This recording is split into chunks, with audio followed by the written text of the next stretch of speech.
there? Nay, answer me, stand and unfold yourself. Long live the king. Bernardo, he. You come most carefully upon your hour. 'Tis now struck 12. Get thee to bed, Francisco. For this relief much thanks. 'Tis bitter cold, and I am sick at heart. Have you had quiet guard? Not a mouse stirring. Well, good night. If you do meet Horatio and Marcellus, the rivals of my watch, bid them make haste. I think I hear them. Stand ho, who's there? Friends to this ground, and liegemen to the dame. Give you good night. Oh, farewell, honest soldier, who hath relieved you? Bernardo has my place. Give you good night. Hola, Bernardo. Say, what, is Horatio there? A piece of him. Welcome, Horatio. Welcome, good Marcellus. What, has this thing appeared again tonight? I have seen nothing. Horatio says 'tis but our fantasy, and will not let belief take hold of him, touching this dreaded sight twice seen of us. Therefore I have entreated him along with us to watch the minutes of this night, that if again this apparition come, he may approve our eyes and speak to it. Tush, tush, will not appear. Sit down a while, and let us once again assail your ears, that are so fortified against our story, what we have 2 nights seen. Well, sit we down, and let us hear Bernardo speak of it. Last night of all, when yon same star that's westward from the pole had made its course to illume that part of heaven where it now burns, Marcellus and myself, the bell then beating one, Peace! Break thee off! Look, where it comes again! In the same figure, like the king that's dead. Thou art a scholar, speak to it, Horatio. Looks it's not the king, mark it, Horatio. Most like, it harrows me with fear and wonder. It would be spoke to. Question it, Horatio.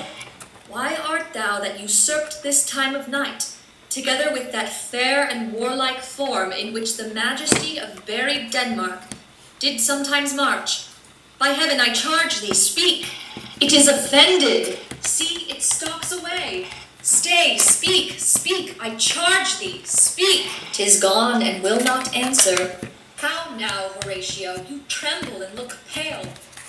It is not something more than fantasy? What think you on it? Before my God, I might not believe this without the sensible and true avouch of mine own eyes. It is not like the king? As thou art to thyself, such was the very armor he had on, when he the ambitious Norway combated. So frowned he once, when, in angry parley, he smote the sledded pollux on the ice. 'Tis strange. Thus twice before and jump at this dead hour with martial stalk hath he gone by our watch. In what particular thought to work I know not, but in the gross and scope of my opinion, this bodes some strange eruption to our state.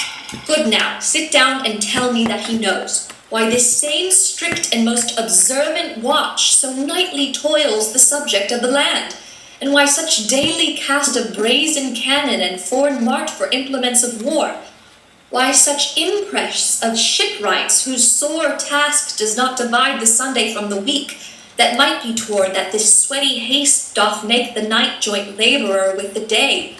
Who is't that can inform me? That can I. At least the whisper goes so. Our last king, whose image even but now appeared to us, was, as you know, in the Fortinbras of Norway, whereto pricked on by the most emulate pride dared to the combat, in which our valiant Hamlet, for so this side of our known world esteemed him, did slay this Fortinbras, who by a sealed compact, well ratified by law and heraldry, did forfeit with his life all those his lands, which he stood seized of to the conqueror. I think it be no other, but even so, well it may sort that this figure comes armed through our watch, so like the king, that was and is the question of these wars. But soft, behold, lo, where it comes again. I'll cross it, though it blast me. Stay, illusion! If thou hast any sound or use of voice, speak to me. If there be any good things to be done that may to thee do ease and grace to me, speak to me. Shall I strike at it with my partisan? Do, if it will not stand. 'Tis here!